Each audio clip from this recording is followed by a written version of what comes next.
Hello everyone, welcome back to Shaknowledge banks YouTube channel. स्वागत है आपका एक बार फिर से शानॉलेज बैंक के यूट्यूब चैनल पर। हम लोग जनरल इकोनॉमिक, स्टैट्स और अकाउंटेंसी, ये तीन पोर्शन आपके फाइव एग्ज़ाम के लिए स्टार्ट कर चुके हैं, जिसमें हर एक के तीन तीन सेट्स ऑलरेडी हो चुके हैं। ये हमारा इकोनॉमिक्स का फोर्थ सेट है, ठीक है।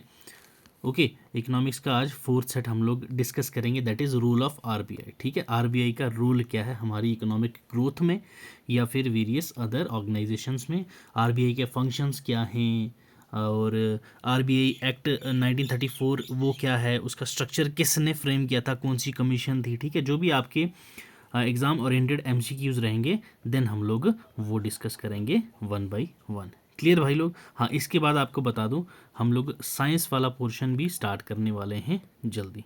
क्लियर? आप लोग एक चीज़ मुझे कमेंट सेक्शन में बता दो, मैंने ये पोल भी डाला था, वहाँ बच्चों ने बोला था सर कि मैराथन सेशन ले आना, कि ये साथ में लेके नहीं चलेंगे। मैंने पूछा था कि करंट अफेयर्स जो आपकी है, ओके, उसके लेक्चर्स साथ साथ में लाएं या फिर लास्ट में एग्ज़ाम से 5-6 दिन पहले, ठीक है, एक मैराथन सेशन करवा दूंगा आपको, वीडियो जो आपकी 1-1.5 घंटे की वीडियो होगी। तो जैसा आपको अच्छा लगेगा बता देना कमेंट सेक्शन में, उसी हिसाब से हम लोग करंट अफेयर्स भी कवर कर लेंगे। ठीक है भाई, तो चलो बिना टाइम वेस्ट किए स्टार्ट करते हैं हमारा पहला fourth session of general economics. जो आज का टॉपिक है आरबीआई। आपको पता है पीडीएफ हर एक लेक्चर के तुरंत बाद टेलीग्राम पे अपलोड हो जाती है, यहाँ से आप डाउनलोड कर सकते हैं। करंट अफेयर्स आप हमारे इंस्टाग्राम को ज्वाइन कर लेना, डेली यहाँ पे हम लोग करंट अफेयर इंस्टा पे डाल देते हैं। कोई भी आपकी क्यूरी हो आप यहाँ मेल करके, या फिर कोई क्वेश्चन हो आप यहाँ मेल करके हमसे पूछ सकते हैं। ठीक है भाई, तो चलो स्टार्ट करते हैं भाई। ओके, सेशन स्टार्ट करने से पहले हम लोग किसकी बात कर रहे हैं? आरबीआई। तो आरबीआई चीज़ क्या है ये भी आपको पता होना चाहिए। आरबीआई क्या है? Reserve bank of India. ठीक है, रिजर्व बैंक ऑफ इंडिया क्या है? रिजर्व बैंक ऑफ इंडिया ये एक एपेक्स बॉडी है। क्या है?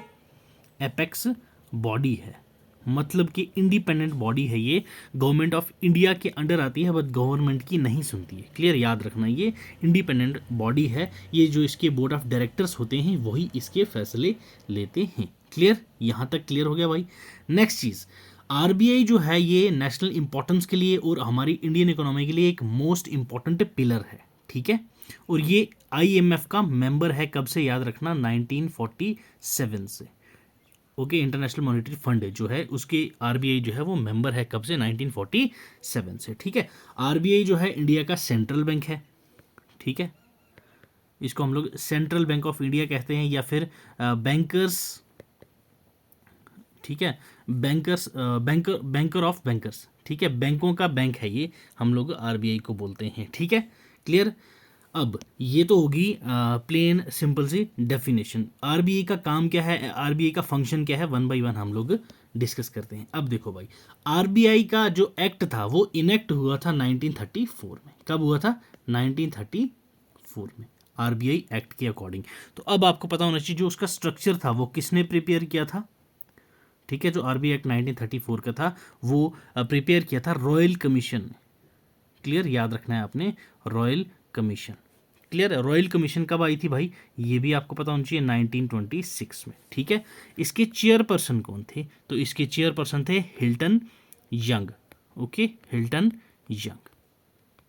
क्लियर? यहां तक कोई डाउट होना नहीं चाहिए भाई। ठीक है, देन आरबीआई जो था वो प्रॉपरली एस्टेब्लिश हुआ कब? 1 अप्रैल 1935। ठीक है, 1 अप्रैल 1935 को ये प्रॉपरली एस्टेब्लिश हो गया था। हेडक्वार्टर इसका कोलकाता में था। याद रखना, तब तक ये प्राइवेट था। क्लियर? ठीक है, 1937 में आरबीआई का जो हेडक्वार्टर था उसको मूव कर दिया गया, कहाँ? मुंबई में, जो कि करंटली अभी मुंबई में ही है। ये आपको याद रखना है। ठीक है, आरबीआई का हेडक्वार्टर मुंबई। ठीक है, मुंबई। और जो फाइनेंशियल ईयर होता है आरबीआई का वो कब से कब तक होता है आपको पता होना चाहिए। 1 जुलाई से लेके 30 जून। क्लियर? 1 जुलाई से 30 जून से तक इनका जो होता है क्या? फाइनेंशियल ईयर रहता है। क्लियर भाई? ठीक है, यहां तक कोई डाउट है तो आप पूछ सकते हैं भाई। देन आरबीआई को नेशनलाइज कब किया गया? After independence. ठीक है, कब? 1949 में। किसके under? That is BR act के अंडर। क्लियर, याद रखना है आपने, ये BR एक्ट ऑफ 1949 इसके अंडर हमने इसको नेशनलाइज्ड कर दिया। BR क्या चीज़ है भाई? That is banking reservation. Okay, banking reservation. Clear, ठीक है, यहाँ तक कोई डाउट है तो आप लोग कमेंट करके पूछ सकते हैं। ठीक है, चलो अब मेन फंक्शंस क्या होते हैं RBI के, एक मिनट, अब यहाँ चाहो आ जाओ भाई। ठीक, फंक्शंस क्या होते हैं RBI के? Yes, functions of RBI। Clear, क्या क्या फंक्शंस होते हैं इसके भाई? एक तो ये क्या, नोट इशू करता है, note issuing. Okay, second thing is supervisory role. ठीक है, सुपरवाइजरी रोल, रोल क्या है हम लोग अभी डिटेल में पढ़ेंगे, यहाँ सिर्फ आपको पता होने चाहिए। सुपरवाइजरी रोल है आपका, उसके बाद banker to the government banks है ये। ठीक है, banker to the government bank है ये। ओके, उसके बाद आपका ये कस्टोडियन ऑफ फॉरेन रिजर्व है। ठीक है, जो फॉरेन रिजर्व्स होते हैं उसका कस्टोडियन है ये। नेक्स्ट इज हमारे पास क्या है, quantitative credit control and qualitative credit control. ये कौन करता है भाई? RBI करता है, ये RBI के फंक्शंस हैं। क्लियर, ठीक है भाई। फर्स्ट अटेम्प्ट एस्टेब्लिश करने का RBI का, ठीक है, RBI को एस्टेब्लिश करने के लिए फर्स्ट अटेम्प्ट कब हुई थी? 1914 में। ठीक है, कौन सी कमीशन के द्वारा की गई थी? उस कमीशन का नाम पूछेंगे आपसे तो आपको पता होती है, Chamberlain commission. Okay, Chamberlain commission. ठीक है भाई, चैम्बरलिन कमीशन पहला कमीशन था जिसमें RBI को एस्टेब्लिश करने की बात की गई थी। ठीक है, फॉरेन रिजर्व्स जो इंडिया के होते हैं वो मेंटेन कौन करता है? फॉरेन रिजर्व्स, तो वो भी आपको पता होना चाहिए, RBI करता है। ठीक है, फॉरेन रिजर्व्स को जो मेंटेन करता है वो कौन करता है? RBI करता है। क्लियर, अब जब 1935 में ओके RBI एस्टेब्लिश हो गया प्रॉपरली, मैंने आपको बताया था एज अ प्राइवेट एंटिटी। ठीक है, तो अब इस टाइम पे इसकी कैपिटल कितनी थी? याद रखना है आपने, 5 करोड़। ठीक है, जिस टाइम पे 100 रुपीज़ पर शेयर। ठीक है, इसकी शेयर की जो वैल्यू थी 100 रुपीज़ ऑफ ईच शेयर, याद रखना। 5 करोड़ की ये इसकी क्या था, कैपिटल थी 5 करोड़ RBI की 1935 में, जब इसको हम लोगों ने क्या किया था? एस्टेब्लिश किया था fully properly according to RBI act of 1934। Clear भाई, ठीक है, तो इसको हम लोग क्या किस नाम से जानते हैं? मैंने आपको पहले बताया, दैट इज एपेक्स बॉडी। ठीक है, एपेक्स बॉडी। ठीक है, एपेक्स बॉडी क्या चीज़ है भाई? एपेक्स बॉडी मैंने आपको बताया था, जो ऑटोनोमस बॉडी होती है, इंडिपेंडेंट होती है in terms of funding. Clear भाई लोग, ठीक है, ये गवर्नमेंट के द्वारा कुछ भी इंटरवीन इसमें नहीं होता, और जो भी इसकी एडमिनिस्ट्रेशन होती है वो एडमिनिस्ट्रेशन की जाती है किसके द्वारा? Central board of directors.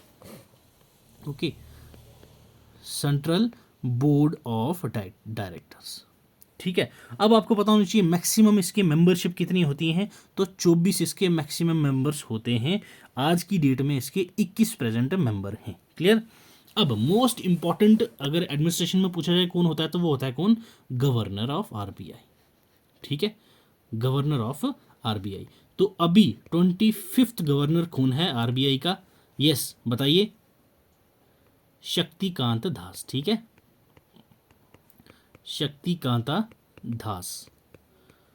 Clear, last कौन था? दैट इज 24th वाला कौन था? तो वो कौन थे भाई? उर्जित पटेल। ठीक, उर्जित पटेल, ये कौन थे? लास्ट 24th वाले थे अपने RBI के गवर्नर। ठीक है, अब गवर्नर जो होता है इसको अपॉइंट कौन करता है? ठीक है, अपॉइंटमेंट की बात की जाए तो इसको अपॉइंट कौन करता है? तो RBI का जो गवर्नर होता है उसको अपॉइंट किया जाता है कैबिनेट कमेटी ऑन अपॉइंटमेंट्स के द्वारा। ठीक है, कैबिनेट कमेटी ऑन अपॉइंटमेंट्स इसके द्वारा की जाती है। और इस कमेटी में कौन कौन होता है? इस कमेटी में होता है PM, ठीक है, plus home minister, plus concerned ministry. ठीक है, जो भी कंसर्न्ड मिनिस्ट्री होगी वो इस कैबिनेट कमेटी में होते हैं। अब गवर्नर जो होता है इसका टेन्योर कितना होता है भाई? ठीक है, इसका टेन्योर होता है 3 years, प्लस 2 साल आप इसको एक्सटेंड कर सकते हो, प्लस 3 years अगेन इसको रीअपॉइंट कर सकते हो आप, ठीक है। तो टोटल हो जाएगा आप 8 ईयर्स तक इसकी रीअपॉइंटमेंट कर सकते हो। मैक्सिमम 8 साल तक एक गवर्नर जो होता है आरबीआई का वो सर्व कर सकता है, ठीक है। कितना मैक्सिमम? 8 साल, ठीक है भाई। चलिए ठीक है, अब गवर्नर्स की बात हो रही है तो आपको पता होना चाहिए फर्स्ट गवर्नर कौन है। फर्स्ट गवर्नर ऑफ आरबीआई कौन था? Sir Osborne Smith. Okay, sir Osborne Smith, ये आपने याद रखना है। क्लियर भाई लोग? Sir Osborne Smith was the first governor of RBI. Clear? यहां तक कोई डाउट है तो बता दो भाई। चलिए, सबसे लॉन्गेस्ट सर्विंग गवर्नर कौन है? तो वो थे हमारे fourth governor of RBI. Clear? Fourth governor of RBI जो कौन थे भाई? B R Rao.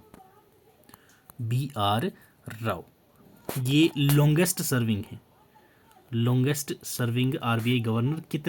कितना टेन्यूर दिया था? 7 साल 6 महीने। ओके, अब ये हो गया लॉन्गेस्ट। तो भाई शॉर्टेस्ट भी तो कोई रहा होगा। यस, शॉर्टेस्ट वाला कौन था हमारे पास? दैट इज अमिताभ घोष, ठीक है। 16th गवर्नर थे, ओके, अमिताभ घोष। ये 16 थे। कितने दिन रहे थे? सिर्फ और सिर्फ 20 डेज। तो ये कौन से हो गए? शॉर्टेस्ट वाले। लॉन्गेस्ट हो गए, शॉर्टेस्ट हो गए, करंट हो गए, फर्स्ट हो गए, ओके। उसके बाद प्रीवियस वाले कौन थे? ये भी हो गए आपके, ओके। यहाँ गवर्नर ऑफ आरबीआई का आपके पास मेन मुद्दा हो जाता है भाई यहाँ पे क्लियर, ठीक है। अब नेक्स्ट थिंग इज आरबीआई, ठीक है। आरबीआई और कुछ था इंपॉर्टेंट इसमें जो गवर्नर से रिलेटेड आपको बताना है? तो नहीं है भाई इसमें कुछ ऐसा, है ना। अब सीधा चलते हैं कहाँ पे? हमारे पास फंक्शंस पे, ठीक है। किस पे? Functions of RBI. आरबीआई के इंपॉर्टेंट फंक्शंस क्या है भाई? ठीक हो, एक मिनट भाई, इंपॉर्टेंट है ये फंक्शंस, लिख लेना क्योंकि यहाँ पे आपको बेसिक टर्म्स सीखने को मिलेंगी जो आपके एग्जाम में पूछी जाती हैं। जैसे फियाट मनी क्या होता है, क्लियर। उसके बाद कमोडिटी मनी कौन सी होती है, नियर मनी कौन सी होती है, ठीक है, जिसको आप बैंक मनी बोलते हो, या डिजिटल मनी कौन सी होती है, ये सब चीज़ें अब हम लोग देखने वाले हैं, ठीक है। Next one is functions of RBI, ठीक है। फंक्शंस पूछे जा रहे हैं अब हमसे भाई कि आरबीआई के फंक्शंस क्या है। फंक्शन आरबीआई का पहला क्या है? Printing of Indian currency. Clear? Print करता है किसको? इंडियन करेंसी को। अब इंडियन करेंसी की बात की गई है यहां, तो आपको पता होना चाहिए कि करेंसी क्या चीज है, ठीक है। Currency means form of Fiat money which changes with the change in promissory authority. ये होती है आपके पास करेंसी। करेंसी में क्या आता है आपके पास? मनी, ठीक है। अब मनी क्या चीज है भाई यहां पे हमारे पास? मीन्स ऑफ, ठीक है, medium of exchange. Medium of exchange, ये आपके पास क्या है? मनी। क्लियर भाई लोग? अब यही मनी जो है आपके पास डिफरेंट डिफरेंट फॉर्म में आती है जिससे आप मीडियम ऑफ एक्सचेंज कर सकते हो। पहली आपके पास आती है भाई मनी का क्या? That is commodity money, okay, commodity money. अब कमोडिटी मनी कौन सी होती है सर?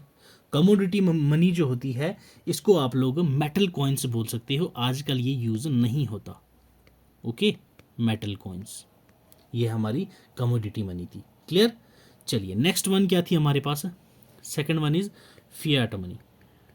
इंपॉर्टेंट है फियाट मनी। फियाट मनी कौन सी होती है? वो मनी जो आपको असाइन कर दी जाए, ठीक है, या फिर प्रॉमिस किया जाए किसके द्वारा? किसी अथॉरिटी के द्वारा कि आप इस करेंसी को यूज करके मीडियम ऑफ एक्सचेंज बना सकते हो, जैसे हमारे इंडियन नोट्स हैं। क्लियर भाई लोग? ठीक है। नेक्स्ट वन इज हमारे पास आता है, third one is bank money, okay. Bank money, और जिसको आप लोग बोलते हो near money, okay. Bank money और नियर मनी, ये कौन सी मनी है भाई? इस मनी को हम लोग कैसे एलिब्रेट कर सकते हैं? जैसे आपका डेबिट कार्ड है, ओके, उससे आप जो कैश निकालते हैं। क्रेडिट कार्ड है, ओके। उसके बाद आपका चेक है, ओके। उसके बाद आपके पास डिमांड ड्राफ्ट है। जो ये सब किस में आती हैं? आपकी बैंक मनी या फिर near money. Clear. Next last one is जो हमारे पास फोर्थ वन आती है, that is digital money. Okay, digital money ये आपको पता है जो आपकी इलेक्ट्रॉनिक मनी होती है। वो कौन सी होती है भाई, एक मिनट। जैसे आप लोग फ़ोन पे यूज़ करते हैं, जी पे यूज़ करते हैं, पेटीएम यूज़ करते हैं, तो ये सब आपके पास क्या आती है भाई, डिजिटल मनी। तो यहाँ तक का कोई डाउट है आपको तो आप भाई लोग बेझिझक पूछ सकते हैं। ठीक है, समझ आ रही है तो कमेंट सेक्शन में बताते रहना और वीडियो को लाइक कर दो यार थोड़ा सा। ठीक, चलो जी। नेक्स्ट इंपॉर्टेंट हमारे पास क्या है भाई, आई थिंक अब सीधा ही चलते हैं ऑब्जेक्टिव और रोल्स पे। आरबीआई का ऑब्जेक्टिव क्या होता है भाई, आरबीआई को जो काम अभी तक हम लोगों ने देखा है, इन सब से हमने क्या समझा है कि भाई आरबीआई का जो बेसिक ऑब्जेक्टिव होगा वो क्या होगा कि भाई जो मॉनेटरी है उसको स्टेबिलिटी करता है, मॉनेटरी पॉलिसी जो बनाती है उसको हमने स्टेबल करना है, फाइनेंशियल स्टेबिलिटी करनी है हमारी इकोनॉमिक को, इकोनॉमिक डेवलपमेंट करनी है, ये हमारी इकोनॉमिक का बेसिक काम होता है। क्लियर भाई लोग। और आरबीआई जो है वो क्लोजली इंटरलिंक्ड रहती है किसके पास, ओवरऑल हेल्थ जो हमारी इंडियन इकोनॉमी की है उसके सोर्स के साथ। क्यों, हमारी इंडियन इकोनॉमी जो है वो किस पे सर्वाइव करती है भाई, पैसा, पैसा इज एवरीथिंग। ठीक है, हमारी जो जीडीपी ग्रोथ है वो अच्छी रहेगी, हमारी इकोनॉमी की सिचुएशन भी अच्छी रहेगी। ठीक है, तो दैट्स वाई ये जो होता है हमारे पास करेंसी इज इंपॉर्टेंट थिंग। ठीक है, तो हमने आरबीआई, हमारा मेन मुद्दा क्या है आरबीआई का होता है, मॉनेटरी स्टेबिलिटी, फाइनेंशियल स्टेबिलिटी और इकोनॉमिक ग्रोथ। क्लियर। अब आरबीआई का जो रोल होता है वो क्या होता है, आरबीआई का रोल, आरबीआई का पहला रोल होता है monetary functions of RBI. Monetary functions कौन कौन से हैं, जैसे आरबीआई कुछ रेट सेट करती है, रेपो रेट हो गया, ठीक है, रिवर्स रेपो रेट्स वगैरह हो गई, ये सब सेटिंग ये करता है जब हमें इन्फ्लेशन बढ़ानी हो। ठीक है, मनी सप्लाई को घटाना हो या मनी सप्लाई को घटाना हो, इन्फ्लेशन को कम करना हो, तो ये जो रेट्स हैं ये हमारा मेजर रोल प्ले करती हैं। तो मॉनेटरी पॉलिसी में हमारे पास मेन चीज़ क्या आ जाती है भाई, करेंसीज। ठीक, अगेन करेंसी। अब यहाँ पे आपको करेंसी के कुछ टाइप्स हैं जो आपको पता होना चाहिए, जैसे हार्ड करेंसी है या जिसको आप लोग हॉट करेंसी बोलते हैं। नेक्स्ट है हमारे पास सॉफ्ट करेंसी, उसके बाद है हमारे पास क्रिप्टो करेंसी। ठीक है, ये तीन टाइप की हमारे पास करेंसी है। हार्ड करेंसी और हॉट करेंसी कौन सी होती है, हॉट करेंसी वो होती है, आपको गरम गरम सामने दिख रहा होगा, ये वो करेंसी है जिसकी इंटरनेशनल मार्केट में डिमांड ज़्यादा हो। ठीक है, ठीक है, डिमांड ज़्यादा हो किसमें, इंटरनेशनल मार्केट में। ठीक है, अब सॉफ्ट मनी वो होता है जिसकी डिमांड कम हो इंटरनेशनल मार्केट में। समझ आ रही है, हॉट मनी या हार्ड मनी, सॉफ्ट मनी आपके पास आ गई जिसकी डिमांड कम होती है। क्रिप्टो मनी आपको पता है भाई, जो वर्चुअल फॉर्म ऑफ करेंसी हमारे पास अवेलेबल होती है। क्रिप्टो करेंसी हमारे पास जैसे आ गया बिटकॉइन। ओके, सॉफ्ट करेंसी हमारे पास जैसे इंडियन रुपी, ओके, पाकिस्तान वाले जो रुपी, ठीक है, ये सब हमारे पास आ जाती हैं सॉफ्ट करेंसी में। नेक्स्ट है हमारे पास कौन सा, हार्ड मनी, हॉट मनी, ये इसमें यूएस डॉलर। ठीक है, उसके बाद हमारे पास युआन है, उसके बाद हमारे पास येन है। ये सब चीज़ क्या है, हॉट मनी है भाई। Hot money, hard money, soft money, crypto money, ये आपको पता आ गया होगा भाई। ठीक है, अब करेंसी की बात कर ली, उसके टाइप्स देख लिए, अब हमारे पास आ जाती है मनी की बात हो रही है यहाँ पे, तो मनी के भी कुछ टाइप्स होते हैं। क्या होते हैं, मनी के भी वेरियस टाइप्स होते हैं। मनी एक तो आ जाता है अपने पास नैरो मनी, ठीक है, broad money, clear. Next one is dear money, clear. उसके बाद आ जाता है हमारे पास क्या, चीप मनी। ठीक है, नैरो मनी, ब्रॉड मनी, उसके बाद हमारे पास आता है डेयर मनी, उसके बाद हमारे पास आता है चीप मनी। अब नैरो मनी जो होती है इसकी जो लिक्विडिटी होती है हाई होती है, याद रखना है आपने, हाई लिक्विडिटी। एग्जांपल आपके पास है कैश, क्लियर। ब्रॉड मनी आपके पास लो लिक्विडिटी होती है, एग्जांपल आपके पास आ गया गोल्ड, क्लियर भाई। हाई लैंडिंग रेट होती है किसकी, डेयर मनी की, ये लैंडिंग रेट, लैंडिंग रेट इसकी हाई होती है। और जो आपके पास चीप मनी है इसकी लैंडिंग रेट जो होती है वो लो होती है। ये आपने याद रखने हैं। ये जो है आपके पास लोन एंड लैंडिंग रेट्स में आ जाते हैं, और ये जो दो आपके पास हैं ये लिक्विडिटी में आ जाती हैं। ठीक है, लिक्विडिटी मतलब जिस चीज़ को आप लोग जल्दी कैश में कन्वर्ट कर सकते हो, कैश तो कैश है ही पहले से। तो ये थी हमारे पास भाई आरबीआई। ठीक है, यहाँ तक कोई डाउट है तो आप पूछ सकते हैं भाई। ठीक, ओके। चलिए फिर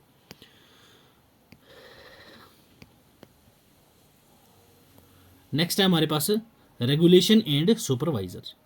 ठीक है, रेगुलेशन एंड सुपरवाइजर क्या है भाई, ये हमारे पास इसमें ये रोल क्या होता है, हमारे आरबीआई का क्या होता है, जो फंक्शन होता है आरबीआई वो एज अ एपेक्स करती है कि रेगुलेटरी और सुपरवाइजर करती है इंडियन फाइनेंशियल सिस्टम्स का। ठीक, ओवरसीज बैंक हो या फिर हमारे नॉन फाइनेंशियल बैंक कंपनीज हो इंडिया की, या फिर अदर फाइनेंशियल इंस्टीट्यूशंस हो, उनका जितना भी कैश, एक मिनट, कैश होता है, गोल्ड होता है, ओके, बॉन्ड्स होते हैं, ठीक है, इन सब का कुछ ना कुछ रिजर्व आरबीआई के पास रखना पड़ता है, क्योंकि आरबीआई उनको रेगुलेट करता है।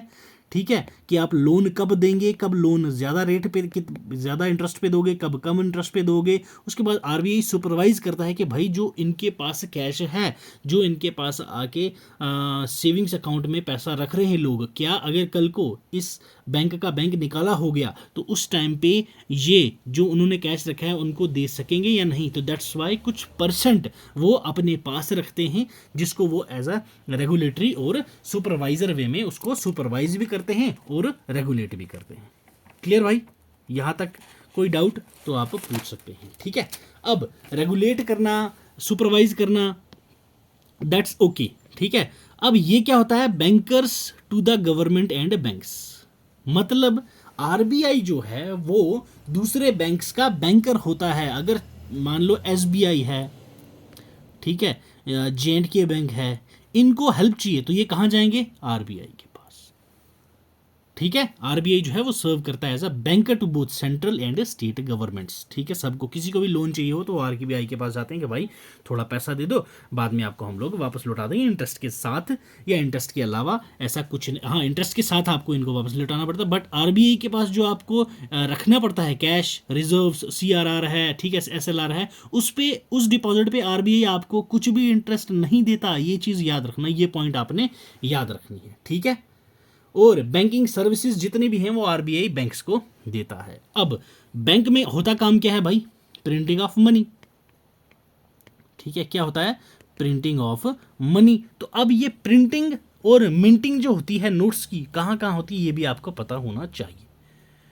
ठीक है, प्रिंटिंग जो होती है, प्रिंटिंग नोट्स, ठीक है, वो कहाँ कहाँ होती है, आपका एक है सेल्बोनी, वेस्ट बंगाल में होती है, ओके। नेक्स्ट है हमारे पास मैसूर, ठीक है, कर्नाटका। नेक्स्ट है हमारे पास Nashik, okay, Maharashtra, okay. Next है हमारे पास देवस, ये कहाँ है, मध्य प्रदेश। अब ये तो थी प्रिंटिंग की बात है, अब नेक्स्ट वन इज मिंटिंग कहाँ होती है। ठीक है, मिंटिंग प्रेस और कॉइन्स कहाँ होती है, तो होती है सबसे ज़्यादा या पहला हमारा जो जहाँ है वो है हैदराबाद, ओके। नेक्स्ट है हमारे पास नोएडा, नेक्स्ट है हमारे पास मुंबई, और नेक्स्ट है हमारे पास कोलकाता। ठीक है, ये आपको सेंटर्स याद रखने हैं, आपसे पूछा जा सकता है। क्लियर भाई, चलो जी। नेक्स्ट, कंट्रोल ऑफ क्रेडिट, ये भी इंपॉर्टेंट रोल है किसका, हमारे आरबीआई का। आरबीआई जो है वो क्रेडिट फ्लो जो इकोनॉमी में होती है वो डिजायर्ड इकोनॉमिक आउटकम्स के अकॉर्डिंग रखती है, कि जो क्रेडिट कंट्रोल है उसको हम लोगों ने कितना रखना है, कितना परसेंट हमने रेपो रेट रखना है, कितना रिवर्स रेपो रेट रखना है, एसएलआर, सीएलआर, जो लोन की लेंडिंग होती है, लेंडिंग कैपेसिटी, वो डिसाइड करता है आरबीआई, कि भाई ऐसा तो नहीं कि हम लोग जनरल पब्लिक को पैसा ही पैसा बांट रहे हैं कम इंटरेस्ट पे, ताकि कल को यहाँ क्या है, पैसा ही पैसा एक्स्ट्रा हो जाए, तो वो भी हमारी इकॉनमी के लिए बुरी बात है।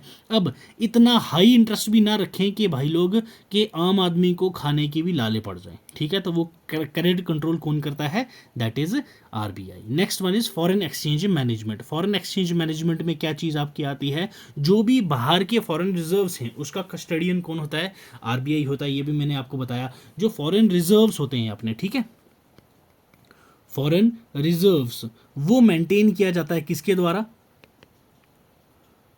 आरबीआई के द्वारा। ये आपको पता होना चाहिए। ठीक है, फॉरेन रिजर्व को मेंटेन भी यही करता है, और फॉरेन एक्सचेंज की जो कस्टोडियन होता है वो भी हमारा आरबीआई ही होता है। ठीक है भाई, तो ये कुछ पीपीटी में यहाँ पे डाल दूंगा। ये सारी चीज़ें मैं आपको बता चुका हूँ। मैनेज मनी सप्लाई को मैनेज करता है, इंटरेस्ट रेट, इन्फ्लेशन, ये सब चीज़ें, इकोनॉमिक ग्रोथ, ये सारी चीज़ें हम लोग ऊपर डिस्कस कर चुके हैं। अब यहाँ में फालतू टाइम वेस्ट नहीं करूँगा, तो यहाँ चलते हैं भाई सीधा MCQs के ऊपर। ठीक है, क्वेश्चन 1 देखिए, reserve bank of India was established on, RBI establish कब हुआ था? 1 अप्रैल 1935, जुलाई 12 1982, मई 26 2006, या सितंबर 30 2005? यस, 1 अप्रैल 1935। ठीक है, ऑप्शन ए है हमारा यहाँ पे करेक्ट आंसर। एक्सप्लेनेशन यहाँ नीचे मैंने दे रखी है पूरी की पूरी डिटेल में, पीपीटी में आपको मिल जाएगी हर एक क्वेश्चन की। क्लियर? चलिए नेक्स्ट क्वेश्चन देखो, Who works as RBI agent at places where it has no office of its own? हाँ, जहाँ पे RBI के ऑफिस नहीं होते वहाँ पे RBI का एज अ एजेंट कौन काम करता है, ये आपसे पूछा गया है। State bank of India, ministry of finance, government of India, या इंटरनेशनल मॉनेटरी फंड? यस, कौन काम करता है एज अ RBI का एजेंट? ठीक है, जहाँ पे RBI का अपना ऑफिस नहीं होता तो वहाँ पे कौन करता है काम भाई? State bank of India. Yes, it's SBI। ठीक है, SBI। ओके, ऑप्शन ए हो जाएगा यहाँ के हमारा करेक्ट आंसर। तो SBI वहाँ पे एज अ एजेंट काम करती है, किसके लिए? RBI के लिए। चलो नेक्स्ट क्वेश्चन देखो, which of the following is true about functions performed by RBI? RBI के फंक्शन जो परफॉर्म करता है RBI, इनमें से कौन सा ट्रू है, करेक्ट है, ये आपसे पूछा गया है। It is bank of issue, ठीक है जी। It acts as the banker to the government, ठीक है जी। It is the banker of other banks, ठीक है जी। It regulates the flow of credit. Yes, कौन सा सही है हमारे पास?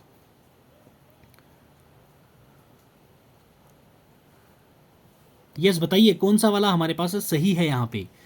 पहला, दूसरा सही है, तीसरा, चौथा सही है, या सभी सही है, या फिर कोई भी सही नहीं है? तो it's all of the above, सारे के सारे पॉइंट्स हमारे पास करेक्ट थे भाई। ठीक है, which among the following is incorrect? आपसे इनकरेक्ट पूछा। RBI is the bank of issue, ठीक है भाई। RBI acts as banker to the government, बिल्कुल सही है। RBI is bankers of bank, बिल्कुल सही। It does not regulate the flow of credit, तो भाई ये इनकरेक्ट है। इट डज रेगुलेट, ठीक है, नॉट नहीं है यहाँ, इट डज रेगुलेट, तो दैट्स वाई डी ऑप्शन हमारे पास यहाँ पे हो जाएगा करेक्ट आंसर। ठीक है भाई, चलिए नेक्स्ट क्वेश्चन देखिए, India is a member of IMF, Indian monetary fund, since. IMF का इंडिया मेंबर कब से है? ये मैं आपको बता चुका हूँ, 1947 से है। क्लियर, 1947 से है भाई। चलिए जी, क्वेश्चन 6 पे आ जाओ, which of the following is true about the restriction on RBI के रिस्ट्रिक्शंस के रिगार्डिंग इनमें से कौन सा सही है? It is not to compete with the commercial banks, ठीक है जी। It is not allowed to pay interest on its deposit, बिल्कुल सही बात है जी। It can not engage directly और इनडायरेक्टली इन ट्रेड, ठीक है भाई। इट कैन नॉट एक्वायर और advise loans against immovable property, ठीक है जी। नेक्स्ट हमारे पास क्या पॉइंट है? That is it is prohibited from purchasing its own shares and shares of other banks और any company granting loans on such security. तो अब बताइए भाई इनमें से कौन सा सही है? पहला, दूसरा, तीसरा, या चौथा, या फिफ्थ वाला, या सभी के सभी सही हैं, या फिर इनमें से कोई भी सही नहीं है? यस, क्वेश्चन 6 बताइए भाई, जल्दी कमेंट करो भाई, इतना टाइम नहीं है यार, और भी क्वेश्चंस अभी डिस्कस करने हैं, पहले ही लेक्चर थोड़ा सा लंबा हो गया ये। आई होप सो आपको RBI के रिलेटेड सारे के सारे डाउट और सारे कंसेप्ट आपके क्लियर हो गए होंगे। जो आपको लग रहा है कि आपका कुछ बच गया है या सर ये नहीं बताया आपने, तो आप मुझे कमेंट करके बताइए, अभी अभी यहाँ पे आपको क्लियर कर दिया जाएगा, नहीं तो नेक्स्ट लेक्चर में आपको वहाँ पे क्लियर करवा दूंगा सारे के सारे। तो ये सारे के सारे सही हैं यहाँ पे, ठीक है भाई, ऑल ऑफ दी अबव, ठीक है, सारे के सारे ये सही हैं about restriction on RBI। Clear, चलो नेक्स्ट क्वेश्चन देखो, when did the RBI notify the draft regulation relating to the credit information companies regulating act 2005? ये कब किया था RBI ने? ये आपसे पूछा गया है। अप्रैल 5 2006, मई 26 2006, जून 29 2007, या सितंबर 30 2005? तो भाई इट्स अप्रैल 5 2006, याद रखना है आपने, ठीक है। चलिए जी नेक्स्ट क्वेश्चन देखो, when did the draft guidelines for building grievance redressal mechanism, ठीक है, ड्राफ्ट की जो गाइडलाइंस थी किसके रिगार्डिंग, बिल्ड ग्रीवेंस और रिड्रेसल मैकेनिज्म को बिल्ड करने के लिए एनबीएफसीज की, नॉन बैंकिंग फाइनेंशियल कंपनीज की पब्लिशिंग कब की गई है, आपसे पूछा गया है क्वेश्चन 8 में। ये बोल रहे हैं अप्रैल 5, मई 26, 2006, जून 29, 2007 या सितंबर 30, 2005। तो भाई ये मई 26, 2006 को पब्लिश की गई थी। क्लियर, मई 26, 2007 को, 2006। चलिए नेक्स्ट क्वेश्चन देखो, which of the following is the rate at which RBI lends money to commercial banks in event of shortfall of funds. जब बैंक्स क्या होते हैं, फंड की उनके पास शॉर्टेज हो जाती है तो वो आरबीआई के पास आते हैं कि भाई आप हमें फंड्स दीजिए। तो उस टाइम पे आरबीआई कुछ रेट पे उनको मनी लेंड करती है, तो उस रेट को क्या बोलते हैं, benchmark prime lending rate, annual percentage rate, bank rate या रेपो रेट। यस, तो इट्स रेपो रेट। ठीक है भाई, रेपो रेट। अगर रेपो रेट को हम लोग इंक्रीज कर दें, ठीक है, क्या कर दें, इंक्रीज कर दें, तो बोरो करना किसको, मनी को, वो आपके पास क्या हो जाएगा, एक्सपेंसिव हो जाएगा भाई। ओके, एक्सपेंसिव हो जाएगा। ठीक है, इसलिए रेपो रेट का बिल्कुल जगह पे रहना बहुत ज़रूरी है। नेक्स्ट क्वेश्चन देखिए, question 10। Okay, Basel committee on banking supervision is known as, जो बेसल की कमेटी है बैंकिंग सुपरविजन पे, उसको हम लोग क्या कहते हैं, bank for international settlements committee, banking regulation committee, financial stability board, global financial system. Yes, तो भाई जब 1974 की बात है ये, ठीक है, 1974 के एंडिंग में सेंट्रल बैंक गवर्नर्स, ठीक है, सेंट्रल बैंक गवर्नर्स, आप बोलोगे सर सेंट्रल बैंक गवर्नर ही होगा ना, गवर्नर्स क्यों होंगे, तो ये भाई 10 नेशंस के थे, G10, ठीक है, G10 कंट्रीज वालों ने एस्टेब्लिश की थी एक कमेटी, ठीक है, बैंकिंग रेगुलेशन और सुपरवाइज प्रैक्टिसेस के लिए। तो उस कमेटी का नाम हमने रखा था bank for international settlements committee. Clear, ठीक है भाई, समझ आ गया। तो इसमें हमारा आरबीआई भी शामिल था। ठीक है भाई, तो ये था हमारा आज का सेशन ऑन इकोनॉमिक्स। ठीक है, लेक्चर टॉपिक 4 था ये आपका, आपके सिलेबस के अकॉर्डिंग, जिसका नाम था रोल ऑफ आरबीआई। तो आई होप सो आपको आरबीआई से रिलेटेड सारे डाउट्स क्लियर हो गए होंगे। ठीक है, पीपीटी आपको प्रोवाइड कर दी जाएगी लेक्चर के ख़त्म होते ही, पीडीएफ आपको यहाँ मिल जाएगी टेलीग्राम चैनल पे, टेलीग्राम चैनल ज्वाइन कर लीजिएगा। तो चलो भाई, मिलते हैं अगले सेशन में। Till then God bless you. Channel पे नए हो तो सब्सक्राइब कर देना भाई। ठीक है, चलो चलते हैं फिर। God bless you, keep learning, keep sharing.